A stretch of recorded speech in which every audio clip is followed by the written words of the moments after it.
All right. So, moving into the next next presentation here, Matthew is one of the organizing members of Arsnl Art and a main collaborator with Artist Rights Society, and is here to share with us about the history of the Artist Rights Society, the recent launch of NFT platform, and the kind of conversation that they're leading around protecting artists' rights in the past and in the future. So with that, I'll hand it over to Matthew. Thank you for being here. All right, thanks, Robbie. That was it's been an awesome day so far. I appreciate all the speakers.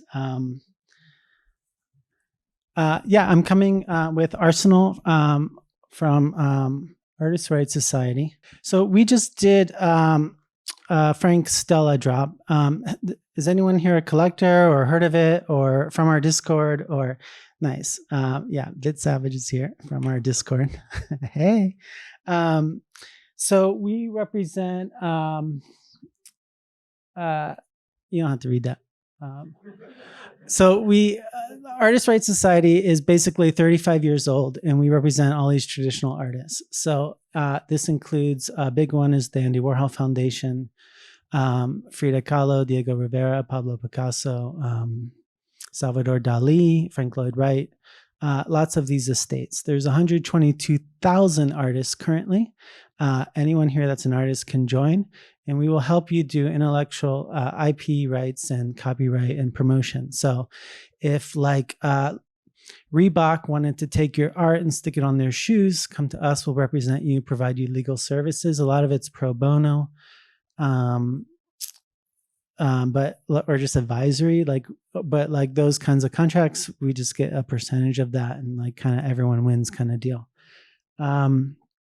When the NFT craze hit, all these artists were getting approached by NFT projects. So, and they would come to ARS being like, what do we do? They want to like put my image in an NFT. What does that mean? And so we were advising and helping with that. And one of the artists, Frank Stella, wanted to do an NFT. Frank Stella is 86 years old, one of the more dominant artists in the U.S. and the world. His paintings have been pretty famous. He does sculptural work as well later in his career. They generally go for millions of dollars. And are pretty much out of the reach of most of the average collectors. These are pretty much museums that buy them. We were in New York last month, and BlackRock, the investment group, they bought 3 of them. I think is $9 million total. So they have it in their like entrance to their lobby. Now, these are cool videos. This presentation was like more interactive. But I'm doing like a 10-15 minute version. We brought this filmmaker to talk about the Stella artwork, and we made a real cool presentation about it. But what's Frank Stella doing? So we have that photo at the beginning, geometries. So he has these great those Genesis images. Like that star, for example, a lot of these are repeated patterns, and Stella has been doing this for about 30 years, working in 3D modeling. I would say he's one of the first 3D model artists. And he has all these geometries, and he views them not as a physical, not even as physical, like they don't have a color, they're colorless, they're textureless in a way. The geometries themselves are like perfect for an NFT. They're almost like energies. So what we ended up selling are these, we have 22 artworks total. And part of the geometry you get intellectual property. So you have the 3D files. You can use it for AR. We give people rights to print it. So a lot of people are like printing them out at their, you can go to a printer and we give you the rights to do that. it's for personal use only. So you can't print like a lawn size one and try to sell it for $9 million to BlackRock. But they're really cool. Like you can play with them, and we give people the rights to remix them. So we made a whole video. There were probably about 60 people in our Discord. Did you do one or no? That Savage did one. It's an awesome video. We showed them to Frank. He looked at them all. Like we did like home footage from his house. Because he was like, "Can you make them better? Like, can you take my geometries? They're almost like seeds. Can you make them better?" And it's pretty cool, like someone of his stature wanting that and actually letting this IP go, because a lot of artists are really protective, and they should be, and all that. But this is almost relinquishing just to really participate in the NFT experiment. ARS is super artist rights friendly. So we like hardcore protect artists. And one of the things is, like in 2012 or 13, Frank Stella was fighting for resale royalties in Congress with ARS. So we tried to get resale royalties passed in Congress. It didn't get approved.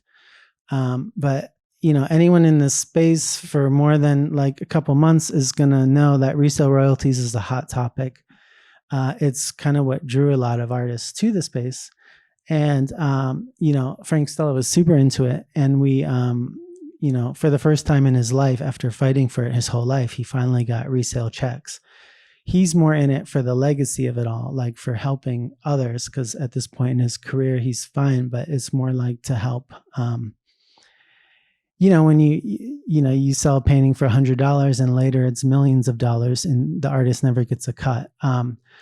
Interestingly, SudoSwap, when we were making ours in August, blocked on the marketplace resale royalties. They said the Ethereum chain, we're not going to give artists their resale income. And then while that was happening, we're like, you know what, like we can actually take a stance on this with Stella. And so in our smart contract itself, we blocked the ability to, you can't trade on SudoSwap. So people trying to like bypass resale royalties, you can't trade on SudoSwap. And, you know, maybe that was a brave move, maybe stupid. We didn't know, but we knew it was the right move. And not all artists need resale royalties. Like CryptoPunks didn't. They made their money in a different way, and theirs was more of an experiment. But at least for, if an artist wants resale royalties, we feel like they should get them. And we do our best to not bypass it. Interestingly, QQL later did this. They blocked it in their contract, Tyler Hobbs and Dandelion, like 3 weeks later. And while this was happening, XYZ, a marketplace, blocked resale royalties. Later, Magic Eden decided to block resale royalties. It started snowballing. We're getting into this fight. Like, oh no, are artists all going to lose their resale income? What's going to happen to art? Like, if the marketplace dries up. So, you know, a few days ago, OpenSea's like, hey guys, we might do this. We might block resale royalties too. They did like a middle position, like you didn't really know. But yesterday they came out and said they're going to honor resale royalties on their contracts, and they're making a new contract that it's going to be a block list again. And Nifty Gateway also announced a block list. So I actually think that block list concept came from us, and I'm super happy. Like Stella has provided that as an option. But like it's, you know, maybe we can keep this NFT art friendly stuff on track. Let me just see what time it is. All right, I'm gonna do. Here's an example. We made this little video about how you can 3D print it. We thought it was fun. Like these are what the geometries look like. You can print it however you want. They're on sale, OpenSea. You can buy them right now. That's our timeline. We had a party. Frank was there.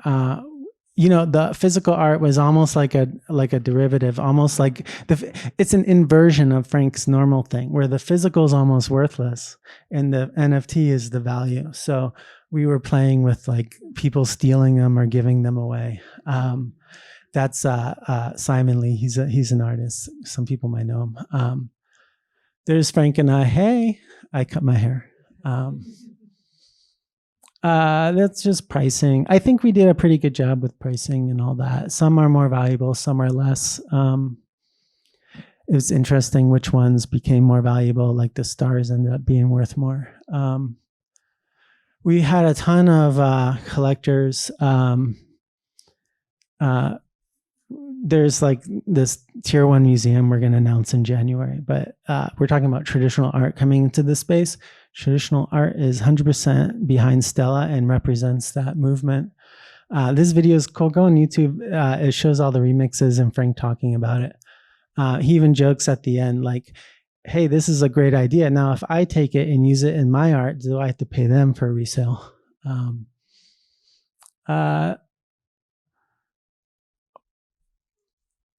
Yeah, I'm skipping all that for time, but like we had a metaverse event where like we did like virtual tour and we hit a wallet code and someone claimed it. We had a lot of fun with the project. I think this represents how traditional art can come into it, how to make an NFT that's actually like kind of neat, like the amount of intellectual property we're giving away in the 3D printing and the political aspect of the resale royalties, I think makes this project pretty special. And,